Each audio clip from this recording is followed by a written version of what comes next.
बिस्मिल्लाहिर्रहमानिर्रहीम। अस्सलाम वालेकुम। मेरे चैनल पर खुश आमदीद। कहानी का बकिया हिस्सा आपके लिए हाजिर है। सुबह वो बेदार हुआ और तैयार होकर होटल से निकला ही था कि लोमड़ी आ गई। इसने शहजादे से कहा, तुम बिल्कुल सीधे सफ़र करते चले जाना, यहाँ तक कि एक महल आएगा। इस महल के बाहर बेशुमार फौजी होंगे, मगर ये सब के सब गहरी नींद सो रहे होंगे और हराटे भर रहे होंगे। तुम इनकी तरफ कतई तवज्जो न देना और बिला खौफ महल में दाखिल हो जाना। महल में दाखिल होने के बाद सीधे चलते जाना, यहाँ तक कि तुम एक कमरे में पहुँच जाओगे जहाँ लकड़ी के एक पिंजरे में वही सोने का परिंदा होगा जिसकी तुम्हें तलाश है। मगर एक बात का ख्याल रखना। इतना कहकर लोमड़ी लम्हा भर के लिए खामोश हो गई। किस बात का? शहजादे ने जल्दी से दरियाफ्त किया, जिस पर लोमड़ी ने बताया, इस पिंजरे के करीब ही सोने का बना हुआ एक इंतहाई खूबसूरत पिंजरा पड़ा होगा, लेकिन तुम इसकी तरफ तवज्जो न देना और ना ही लकड़ी का पिंजरा छोड़कर परिंदे को सोने के इस खूबसूरत पिंजरे में डालना। अगर तुमने ऐसा किया तो याद रखो, बाद में पछताओगे। इत्मीनान रखो, मैं तुम्हारी मशरे के खिलाफ नहीं जाऊंगा। शहजादे ने इसे यकीन दिलाया, जिस पर लोमड़ी बोली, अब तुम मेरी दुम पर बैठ जाओ ताकि मैं तुम्हें इस महल तक पहुंचा दूं। शहजादा इसकी दुम पर बैठ गया और लोमड़ी बहुत तेजी से दौड़ती हुई इस महल के पास पहुंच गई। वहां छोड़कर खुद वो वहां से चली गई।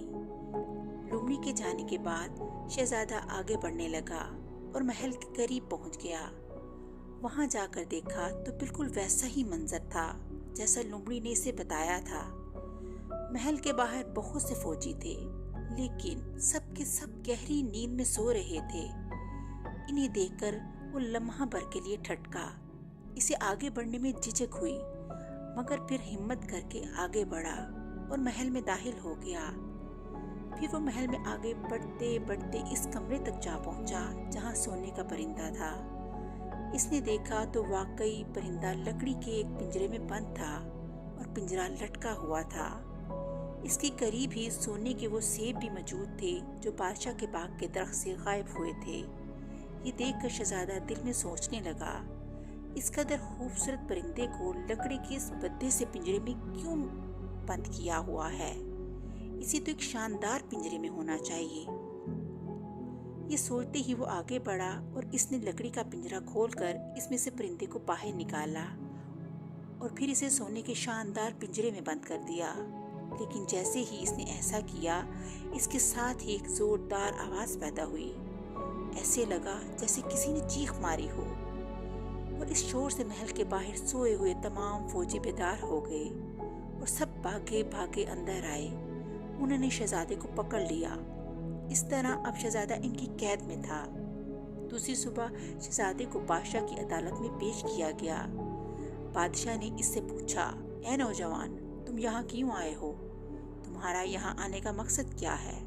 शहजादे ने दिल में सोचा, झूठ बोलना बेकार है, क्योंकि वो परिंदा चोरी करते हुए मौके पर पकड़ा है। लिहाजा इसने अपने जुर्म का एतराफ़ करते हुए साफ साफ बता दिया, हजूर, मैं एक बादशाह का बेटा हूँ और मैं यहाँ सोने का परिंदा चुराने आया था। मुझे अपनी इस गलती का एतराफ़ है। जब इसने एतराफ़ जुर्म कर लिया तो बादशाह ने कहा, ऐ शहजादे, अब जबकि तुमने अपना जुर्म तस्लीम कर लिया है तो तुम्हारी सज़ा मौत है। लेकिन अगर तुम सोने का वो घोड़ा ले आओ जो आंधी से ज़्यादा तेज़ दौड़ता है तो तुम्हारी जान बख्शी जा सकती है। अगर तुम सोने का वो घोड़ा ले आए तो सोने का ये परिंदा तुम्हें इनाम के तौर पर दिया जाएगा।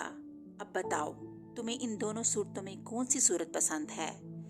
जाहिर था अगर शहजादा सोने का घोड़ा लेने ना जाता तो इसकी मौत हो जाती।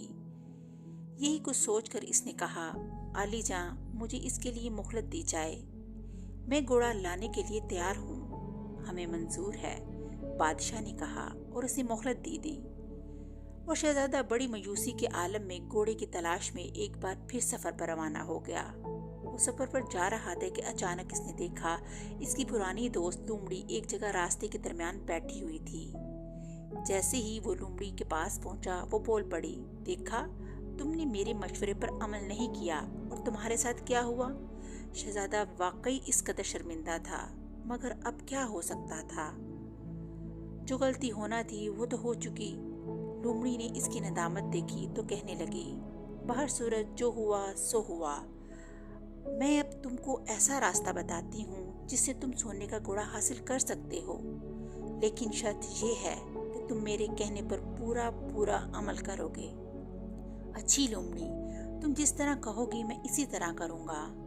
मेहरबानी करो, मुझे बताओ कि मैं सोने का घोड़ा कैसे हासिल कर सकता हूँ। लोमड़ी ने इसे तसल्ली दी और कहा, तुम यहाँ से सीधे चलते जाओ, रास्ते में कहीं इधर उधर मत देखना, यहाँ तक कि तुम एक महल के पास पहुँच जाओगे। इसी महल के अस्तबल में सोने का घोड़ा है जिसकी तुम्हें तलाश है। याद रखो, इस घोड़े के पास ही शाही महल का साइज गहरी नींद में सो रहा है। तुम पूरी पूरी एहतियात बरतना और बड़ी आहिस्तगी से घोड़ा खोल कर लाना। तुम बेफिक्र हो, मैं इसी तरह करूँगा, शहजादे ने बेसब्री से कहा। मगर लोमड़ी ने इसे टोका, इतने बेसब्रे मत बनो, मेरी बात गौर से सुनो। फिर लोमड़ी ने इसे समझाते हुए कहा, सोने की इस घोड़े पर चमड़े की फटी पुरानी जेन होगी और वहाँ पास ही सोने की खूबसूरत जेन पड़ी होगी। याद रखना, वो जेन घोड़े की पीठ पर मत डालना और चमड़े की फटी पुरानी जेन ही रहने देना, वरना बाद में पछताओगे। मैं वादा करता हूँ तुम्हारी नसीहत पर पूरी तरह अमल करूँगा। शहजादे ने लोमड़ी को यकीन दिलाते हुए कहा। इस पर लोमड़ी बोली, अच्छा आओ, मेरी दुम पर बैठ जाओ, मैं तुम्हें वहाँ तक पहुँचा दूंगी। शहजादा खुशी खुशी इसकी दुम पर बैठ गया और लोमड़ी ने थोड़ी देर में इसको महल के पास पहुँचा दिया जहाँ सोने का घोड़ा मौजूद था। वहाँ पहुँचकर लोमड़ी ने इसे छोड़ दिया और खुद वहाँ से चली गई। इसके जाने के बाद शहजादा महल की तरफ बढ़ने लगा और आखिर महल के अंदर पहुँच गया। इसने महल के अस्तबल में जाकर देखा तो वाकई वहाँ सोने का घोड़ा बंधा हुआ था। इसके साथ ही एक जानिब शाही साइज गहरी नींद में सोया हुआ था। घोड़े की पुश्त पर चमड़े की फटी पुरानी जेन थी और वहाँ करीब ही एक नहायत खूबसूरत सोने की जेन रखी हुई थी। वो जेन देखते ही इस पर फरेफ्ता हो गया और एक बार फिर लोमड़ी की नसीहत भूल गया। अपने दिल में सोचने लगा, इस कदर कीमती घोड़े पर की फटी पुरानी जेन अच्छी नहीं लगती, इस सोने की जेन इसके लिए बेहतर है। ये सोचकर इसने सोने के घोड़े की पुश्त से चमड़े की फटी पुरानी जेन उतारी और आगे बढ़कर सोने की जेन उठाने लगा ताकि इस पर कसे। मगर जैसे ही इसने सोने की जेन को हाथ लगाया, इसके साथ ही घोड़े ने जोर जोर से हिनहनाना शुरू कर दिया। घोड़ा इस कदर जोर से हिनहनाया कि तमाम साइज और निगहबान जाग पड़े। वो भागे भागे अस्तबल में आए और शहजादे को पकड़ लिया। जब सुबह हुई तो शहजादे को बादशाह के सामने पेश किया गया। बेशतर इसके कि बादशाह कुछ पूछता, हाथ में उन्हें सर झुकाकर अर्ज किया, आली जां, ये नौजवान रात सोने का घोड़ा चोरी करने आया था और हमने मौका पर इसे गिरफ्तार कर लिया। बादशाह ने शहजादे की तरफ निगाह डाली और पूछने लगा, ऐ नौजवान, क्या ये बात सच है? भला शहजादा कैसे इनकार कर सकता था। इसने सर झुकाकर अर्ज किया, बादशाह सलामत, मुझे अपने जुर्म का एतराफ़ है। जैसे ही इसने ये कहा, इसके साथ ही खादमों और दरबानों ने बैक ज़ुबान होकर बादशाह को मशवरा दिया, हजूर, इस नौजवान ने अपना जुर्म कबूल कर लिया, इसके लिए सज़ा मौत होनी चाहिए, इसका जुर्म काबिल मुआफ़ी नहीं है।